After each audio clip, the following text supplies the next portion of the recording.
Siapa kata BMW F10 macam kereta orang tua? Itu macam orang tua punya ialah model luxury. Yang ini ialah model N-Sport.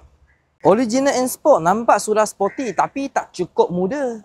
Kena pasang ini M5 punya front grille dengan bawah ini M Performance punya front lip, nampak lagi muda. Body kit sudah muda, sport ring pun kena upgrade juga. Ini ialah 19 inci sport ring baru, tayar baru, model N Competition. Model N Sport tengok belakang macam simple tapi nampak lawa. Tambah lagi satu spoiler kecil sudah cukup.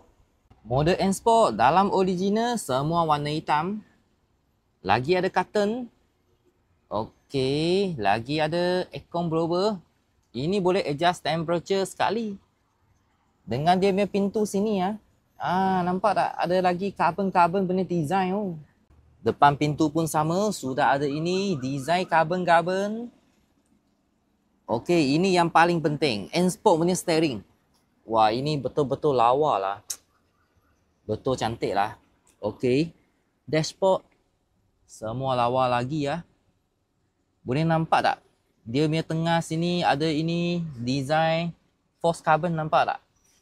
Banyak cun. Okey. Dia punya leather seat semua cantik.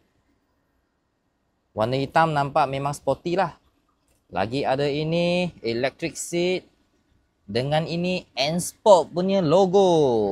Tengok dia punya meter, sekarang dia dah comfort mode.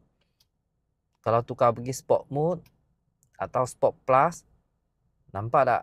Dia jadi warna merah. Nampak banyak cun.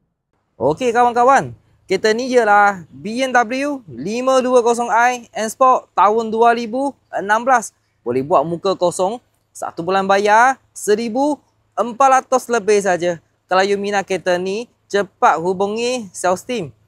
Lagi, jangan lupa tekan follow button, supportkan Bika. Thank you.